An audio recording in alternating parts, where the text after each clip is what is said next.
안녕하세요. 법도사 옥변 옥성기 변호사입니다. 반갑습니다. 변호사님, 우리나라 100대 기업 이야기를 하면서 다시 한번 삼성그룹 이재용 회장 얘기를 하시고 싶다고 하셨는데, 이 부분에 대해서 얘기해 주시면 감사하겠습니다. 작년 12월 제 기억으로는 삼성전자가 그 음향 전문 업체 하만 카돈 인수의 예를 들어 미래를 볼 줄 아는 투자자이자 사업가로서 삼성그룹 회장 이재용에 대해서 이야기한 적이 있었죠. 그리고 그 올해 삼성 바이오로직스 분식회계 등 기소된 그 19개의 범죄 사실에 대하여 모두 무죄 선고를 받음으로써 3년 5개월여 동안 진행되었던 그 재벌 오너의 사법 리스크는 사실상 벗어났습니다. 그러나 올해 내내 삼성전자 안팎에서 제기된 위기로는 공식화되었고, 특히 그 삼성전자 반도체 수장이 기술 경쟁력 악화를 반성하며 그 외부 업황의 문제가 아닌 내부의 문제가 있음을 인정하면서 단기적으로는 그 엔비디아의 기술 테스트를 통과해 시장의 우려를 불식시키고 장기적으로는 조직 문화를 바꿔야 한다고 하는 상황에 이르렀습니다. 즉, 그 국내 시장에서는 삼성전자 주식이 5만 원으로 떨어지면 오보사, 그러니까 주가 맨 앞에 5가 보이면 살아라는 신조어가 만들어지고, 외국인은 지난 10월 17일까지 삼성전자 주식을 팔아치워 이날까지 역대 최장인 그 27거래일 연속 순매도 행진을 보이고 있는 상황입니다. 대한민국 1등 기업의 위기론 속에 다시 한번 삼성 이재용 회장에 대해 이야기할 수밖에 없는 것 같습니다. 그럼 올해 2월 선고된 이재용 회장의 삼성 경영권 불법 승계 관련 1심 판결에 대해서 먼저 알려주시면 감사하겠습니다. 이 회장의 그 혐의는 2015년 제일모직과 삼성물산을 합병하면서 경영권 승계와 그룹 지배력 강화에 유리한 방향으로 주식 시세를 조정했으며, 이 과정에서 삼성 바이오로직스에 대한 분식회계에도 관여했다는 것입니다. 특히 2020년 그 6월 검찰 수사심의위원회는 그 수사 중단과 불기소를 의결했지만, 당시 서울중앙지검 수사팀은 이 회장을 자본시장법 위반, 배임 등 19개 혐의로 기소해 무리한 기소라는 지적을 받기도 하였습니다. 재판부는 제일모직과 삼성물산의 합병이 이 회장의 경영권 승계 목적만으로 이루어지지 않았고 사업적 목적도 인정된다며 두 회사 간 합병이 주주들에게 손해를 줄 의도가 있어 보이지 않는다고 판단했습니다. 또한 국정농단 사건에서 대법원이 이 회장이 경영권 승계 과정에서 도움을 받으려고 채서 측에 말세필 등 뇌물을 건넨 그 혐의를 유죄로 판단했다고 하더라도 제일모직과 삼성물산 합병이 위법하다고 볼 수 없다고 판단하는 등 이 회장이 삼성물산 의사를 배제하거나 의사에 반해서 합병을 추진하지 않았음을 명백히 하였습니다.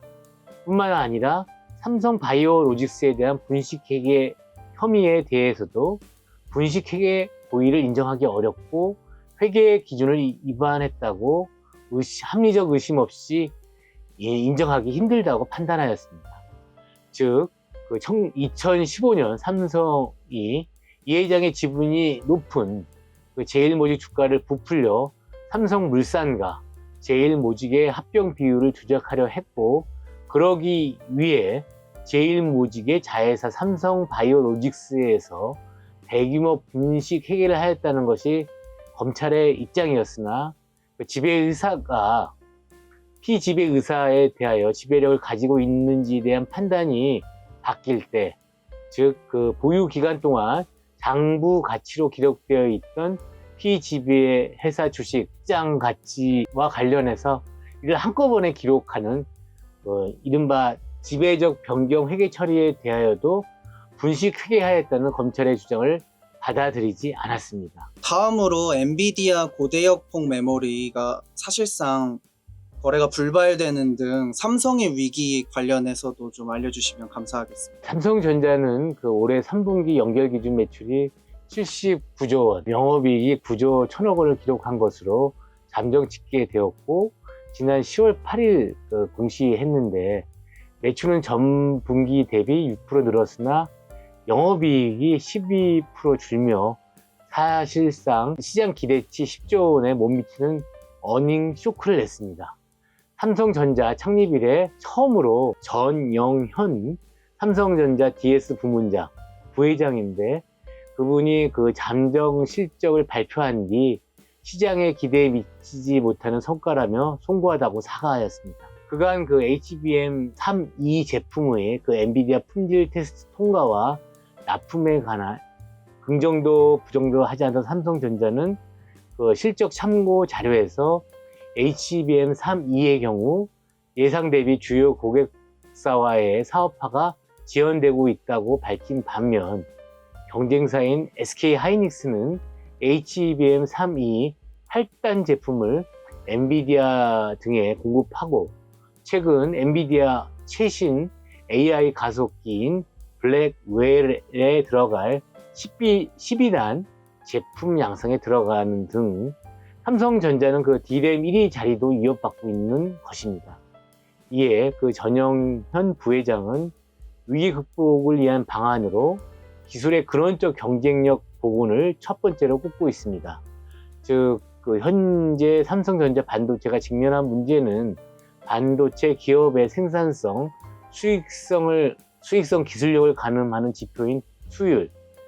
수율은 그 완성품 중 합격 제품의 비율을 말하는데, 이 수율이 파운드리와 HBM 시장에서 경쟁사에 밀린다는 것입니다. 삼성전자 그 전현직 직원과 파트너 협력사 관계자들도 낮은 수율 문제를 그 비용 절감형 의사결정 구조에 따른 예고된 참사라고 하는 상황입니다. 다시 말하면은 초격차를 내세우던 삼성이 수율의 발목이 잡힌 이유는 기술 개발보다 또 원가 절감에 목을 매는 조직 문화이고, 또 삼성 안팎의 반도체 업계 관계자들은 이른바 그 산무원, 그 삼성전자 공무원이라고 하는 건데, 그 산무원으로 불리는 보신주의가 생겨 눈앞의 그 성과를 중시하는 재무 인력이 주류로 자리 잡으면서 내부 분위기가 바뀌었기 때문이라고 말하고 있습니다. 삼성전자의 정통한 업계 관계자도 경쟁사들이 HBM 개발과 연구에 인력과 돈을 투자할 동안 삼성은 2019년 당시 돈이 되지 않는다며 조직을 해체했고, 당시 많은 인재가 삼성을 떠났다며 도전을 관장하고 결과를 기다리며 확인하는 과정엔 많은 투자가 필요한데, 그 경영진 사이에서 품질 경영은 사라진 지 오래라고 지적하고 있습니다. 삼성전자가 엔비디아의 HBM 납품을 성공하더라도 미래가 밝아진다는 보장이 없고, 또 엔비디아의 하청업체로 인정받아 엔비디아의 몸값을 높여주는 게 삼성전자의 목표가 될 수 없는 상황에서 이재용 회장은 구글 못지않은 AI 연구 개발을 하거나 엔비디아를 위해 자체 반도체를 제작하는 등 세계 빅테크 기업들과 협의체를 만들어 미래를 내다보는 청사진을 제시하고, 시시각각 바뀌는 AI 기술 흐름을 숙지하고 전략을 세워 기성품을 찍던 과거의 공급자 마인드에서 벗어나 수요자 중심으로 바뀐 시대에 맞춰 파트너들, 대표적인 엔비디아겠죠, 생태계를 구축할 수 있는 리더십을 발휘해야 합니다.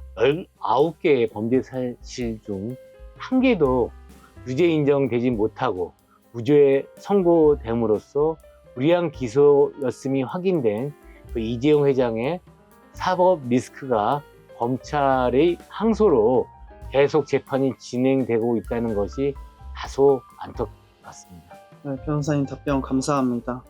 우리나라 인류 기업 삼성의 불법 승계 그리고 삼성의 위기에 대해서 말씀을 해주셨는데, 우리나라 인류 기업에도 위기가 있다는 것을 알려주셔서 유익했던 시간이었던 것 같습니다. 변호사님 답변 감사합니다. 감사합니다. 법도사 옥변 옥성기 변호사였습니다.